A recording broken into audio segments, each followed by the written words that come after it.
World war 2 के दौरान जब हिटलर ने पोलैंड पे कब्जा किया था तो वहाँ पे जितने भी ज्यूज थे हिटलर ने उन सबको मार डाला था। ये तब की कहानी है।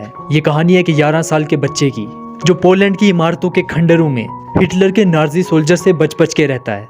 कहानी की शुरुआत होती है पोलैंड के गेटो शहर से, जिसके बाहर ऊंची ऊंची दीवारें और लंबी तारें लगी हुई हैं ताकि कोई यहाँ से निकल के बाहर ना जा सके। इस शहर के अंदर हिटलर की सेना ने ज्यूज लोगों को कैद करके रखा है। वो कभी भी यहाँ आते हैं और किसी भी आदमी को उठाकर ले जाते हैं और जिसे वो ले जाते हैं वो वापस कभी दिखाई नहीं देता। यहीं पे हमें कहानी के मुख्य कलाकार एलेक्स को दिखाया जाता है, जो जंग की वजह से तबाह हुई इमारतों के खंडरों में अपने दोस्तों के साथ खेल रहा होता है। तभी यहाँ पे जर्मन सोल्जर्स आ जाते हैं और औरतों और बच्चों को उठाकर यहाँ से ले जा रहे होते हैं। इससे पहले वो एलेक्स को देखते एलेक्स पास के एक गड्ढे में छुप जाता है। जर्मन सोल्जर्स उसे देख नहीं पाते और वहाँ से चले जाते हैं। शाम को एलेक्स के पिता वहाँ आते हैं और उसे लेके वहाँ से चले जाते हैं। एलेक्स अपने पिता और अपने पिता के दोस्त के साथ एक फैक्ट्री में रहता है। वहाँ पे रस्सियाँ बनाई जाती हैं। एलेक्स का अपने पिता के अलावा और कोई नहीं है। उसका सबसे अच्छा दोस्त उसका चूहा है जिसका नाम स्नो है। वो उससे बहुत ज्यादा प्यार करता है। एलेक्स के पिता उसे बंदूक चलाने की ट्रेनिंग भी देते हैं। वो जानते हैं कि चारों तरफ खतरा है, कभी भी उन्हें इसका इस्तेमाल करना पड़ सकता है। अगले दिन फिर से यहाँ पर जर्मन की नाजी सेना आती है। इस बार वो इस जगह से हर एक इंसान को लेकर जा रही है। वो इस जगह को खाली करना चाहते हैं। वो एलेक्स को, उसके पिता को और उसके दोस्त को पकड़ लेते हैं। एलेक्स के पिता के दोस्त उसे कहते हैं कि वो उसके साथ जाएगा, जैसे कि उन्होंने प्लान बनाया होता है। वो एलेक्स को बहुत प्यार करते हैं। एलेक्स के पिता कहते हैं कि मेरा इंतजार करना, कुछ भी हो जाए मैं वापस जरूर आऊंगा। और एलेक्स अपने पिता के दोस्त के साथ आगे बढ़ना शुरू कर देता है। एलेक्स के पिता के दोस्त के पास एक बैग होता है जिसमें कुछ गन और सामान होता है। वो एलेक्स को देते हैं और कहते हैं कि तुम भागो। एलेक्स भी यही करता है। वो वहां से भागना शुरू कर देता है और जब जर्मन सैनिक उसके पीछे जाते हैं तो एलेक्स के पिता का दोस्त लाइन से बाहर निकल के शोर मचाना शुरू कर देता है। वो कहता है कि वापस जाओ। जर्मन सैनिक उसे मार देते हैं लेकिन एलेक्स यहाँ से भाग जाता है। अभी भी एलेक्स के पीछे जर्मन सैनिक होते हैं और एलेक्स एक दिन पहले जिस जगह पे छुपा था, जो पूरी तरह से बॉम्ब से तबाह हो चुकी है, वो उसी जगह पे एक बार फिर से छुप जाता है। जर्मन सैनिक यहाँ पे भी आ जाते हैं पर वो एलेक्स को नहीं देख पाते। एलेक्स पूरा दिन पूरी रात वहीं पे छुपा रहता है और अगले दिन दिखाया जाता है पूरा गेटो शहर सुनसान बन चुका है। यहाँ पे जितने भी लोग रहते थे जर्मन सैनिक उन्हें उठा के ले जा चुके हैं। एलेक्स को याद आता है कि उसका दोस्त चूहा जिसका नाम स्नो था वो अभी भी वहीं पे था जहाँ पे वो रहता था। वो अपने चूहे को लेने वापस वहां जाता है और उसे वो मिल भी जाता है, लेकिन इस वक्त ये दोनों भूखे होते हैं। इसीलिए एलेक्स एक दूसरे घर में जाता है और वो अपने चूहे को कहता है कि खाना ढूंढो। स्नो एक जगह जाता है जहाँ पे सच में आलू और कुछ खाना होता है। एलेक्स उसे निकालने लगता है लेकिन तभी यहाँ पे एक नया आदमी आ जाता है और वो उनसे उनका खाना छीन लेता है। ये भी एलेक्स की तरह है जो यहाँ पे छुपा होता है और इसके साथ इसकी पत्नी भी होती है। एलेक्स उसे अपना खाना वापस मांगना चाहता है पर वो एलेक्स को वहां से जाने के लिए बोलता है और उसकी तरफ एक सामान फेंक के मारता है। इसकी आवाज से नीचे जो जर्मन सैनिक होते हैं उन्हें पता चल जाता है कि ऊपर कोई है और अब जर्मन सैनिक इस बिल्डिंग के अंदर आ जाते हैं। एलेक्स अपने आप को एक लोहे के बहुत बड़े बर्तन के नीचे छुपा लेता है और जर्मन सैनिक उस आदमी और उसकी पत्नी के पीछे आगे चले जाते हैं और इस तरह एक बार फिर से एलेक्स और उसके दोस्त की जान बच जाती है। वो वापस उस जगह आ जाता है जहाँ पे वो छुपा हुआ होता है। यहाँ पे अंदर एक पाइप भी होती है जहाँ से बूंद बूंद पानी गिरता है और यही पानी एलेक्स पीता है। लेकिन अगली सुबह जर्मन सैनिक यहाँ पे पूरी पानी की सप्लाई को बंद कर देते हैं, जिसकी वजह से यहाँ पे जो पानी गिर रहा होता है जिसे एलेक्स पीता है वो पूरी तरह से खत्म हो जाता है। और अगर एलेक्स को जिंदा रहना है तो उसे पानी पीना होगा। अगली सुबह वो अपनी दूरबीन से देखता है कि ऊपर एक जगह होती है जहाँ पर कबूतर पानी पी रहे होते हैं, लेकिन ऊपर जाया नहीं जा सकता क्योंकि बॉम्ब गिरने से ये पूरी जगह तबाह हो चुकी है और ऊपर जाने का कोई भी रास्ता नहीं है। इसीलिए वो तय करता है कि वो एक सीढ़ी बनाएगा। वो एक घर पे जाता है और वहाँ पे जो सीढ़ियों की रेलिंग होती है उसे काट कर ले आता है, लेकिन अब उसे सीढ़ियाँ बनाने के लिए रस्सियों की ज़रूरत होगी। इसलिए वो अपनी फैक्ट्री में जाता है जहाँ पे रस्सियाँ बनती थी। वो वहाँ से अपनी ज़रूरत की रस्सियाँ एक बोरी में रख कर निकल रहा होता है। तभी वो देखता है कि नीचे दो आदमी लड़ रहे होते हैं, लेकिन इससे पहले वो दो आदमी एलेक्स को देख पाते। उसके पीछे एक और आदमी आता है और उसका मुंह बंद कर लेता है। नीचे जो दो आदमी सामान के लिए लड़ रहे होते हैं उनमें से एक दूसरे को मारकर वहाँ से सामान ले जाता है। वो आदमी एलेक्स से पूछता है कि बताओ इस बोरे के अंदर क्या है। एलेक्स कहता है कि उसमें रस्सियाँ हैं। वो आदमी पूछता है कि क्या तुम जूइश हो। एलेक्स कहता है कि नहीं, मैं एक पोलिश हूँ। वो आदमी एलेक्स से कुछ लैटिन भाषा में पूछता है। एलेक्स उसका जवाब लैटिन में देता है। अब आदमी को भी यकीन हो जाता है कि एलेक्स जूइश नहीं एक पोलिश है। हालांकि एलेक्स ने झूठ बोला होता है, वो एक जूइश ही है। वो आदमी एलेक्स को छोड़ देता है। एलेक्स वापस वहाँ पे आता है जहाँ पे वो कई दिनों से छुपा हुआ है और अब वो ऊपर चढ़ने के लिए एक सीढ़ी बनाना शुरू करता है। अगली सुबह तक वो सीढ़ी बना देता है और किसी तरह वो सीढ़ी को ऊपर लटका देता है। इसके बाद वो खुद भी ऊपर चला जाता है। वहाँ जाने के बाद वो सबसे पहले पानी पीता है क्योंकि वो कई दिनों से प्यासा है। इसके बाद उसका जितना भी ज़रूरत का सामान होता है वो सब का सब ऊपर खींच लेता है। यहाँ ऊपर आने का एक ही रास्ता है जो एलेक्स ने लगाया है। यहाँ पे आने का और कोई रास्ता नहीं होता है। यहाँ पे एक खिड़की भी होती है और जब वो अपनी दूरबीन से खिड़की के बाहर देखता है तो वो देखता है कि शहर में बहुत सारे लोग होते हैं। सामने एक डॉक्टर का क्लिनिक भी होता है और उसी के बगल में एक खिड़की होती है जहाँ पे एक लड़की रहती है उसी की उम्र की। एलेक्स यहाँ से नीचे उतरता है और नीचे उतरने के बाद वो उन सीढ़ियों को ऊपर खींच लेता है ताकि किसी को पता न चल सके कि ऊपर कोई रहता है। वो नीचे मैट्रेस लेने के लिए आया होता है, लेकिन इससे पहले वो मैट्रेस लेके ऊपर वापस जाता, वो देखता है कि जर्मन सोल्जर्स उसी की तरफ आ रहे होते हैं। वो मैट्रेस फेंक कर जल्दी से ऊपर चढ़ जाता है और सीढ़ियों को भी ऊपर खींच लेता है। वो देखता है कि जर्मन सोल्जर्स के साथ एक जूइश लड़का भी होता है। वो लड़का कहता है कि यहाँ पे कुछ और भी जूइश लोग छुपे हुए होते हैं और जर्मन सोल्जर्स उन छुपे हुए लोगों को बाहर निकाल लेते हैं। यहाँ पर एलेक्स की भी जो सीढ़ी है वो पूरी तरह से ऊपर नहीं गई होती है, पर इससे पहले कि जर्मन सैनिक उन्हें देखता, एलेक्स उन्हें ऊपर खींच लेता है। जब वो सैनिक यहाँ से चले जाते हैं तो एलेक्स एक बार फिर से नीचे उतरता है। वो उसी जगह जाता है जहाँ पे वो लोग छुपे हुए थे। वो देखता है कि वहाँ पे बहुत सारा खाना होता है, वहाँ पे पीने के लिए पानी भी होता है और कई दिनों के बाद एलेक्स आज नहाता है। एलेक्स वहाँ से निकला ही होता है कि जर्मन सैनिक यहाँ पे फिर से एक बार डायनामाइट लेके आ जाता है और जिस जगह पे एलेक्स छुपा हुआ था वो उस जगह को उड़ा देते हैं ताकि वहाँ पे कोई और ना छुप पाए।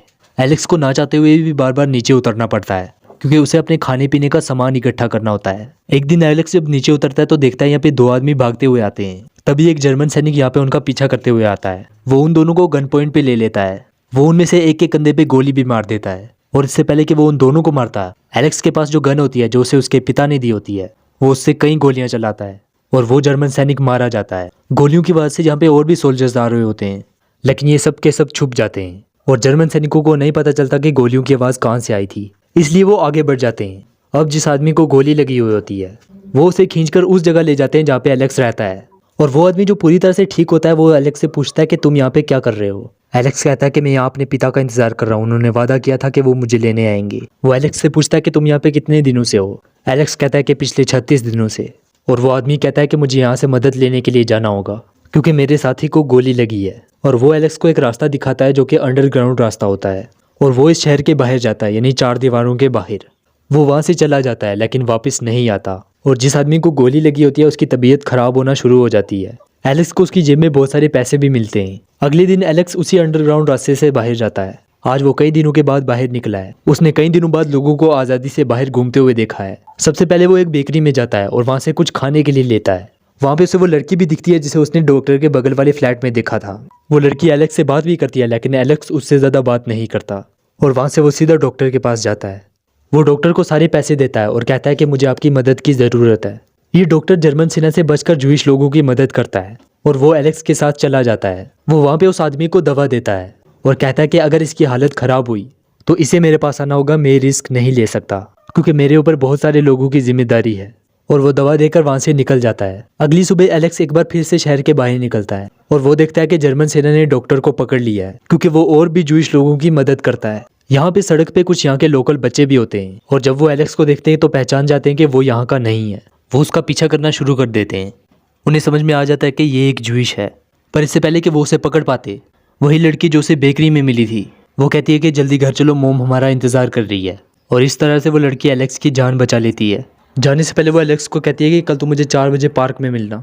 अगले दिन एलेक्स उसे पार्क में मिलने जाता है और ये दोनों दोस्त बन जाते हैं। और वहीं दूसरी तरफ वो आदमी जिसे गोली लगी थी और वो एलेक्स के पास होता है, वो ठीक हो जाता है। वो एलेक्स से बहुत सारी बातें करता है। ये दोनों आपस में हंसी मजाक करते हैं और एलेक्स कई दिनों बाद हंसता है। वो एलेक्स से कहता है कि तुम्हें चर्च के पादरी के पास जाना होगा और उन्हें कहना कि मैं यहाँ हूँ।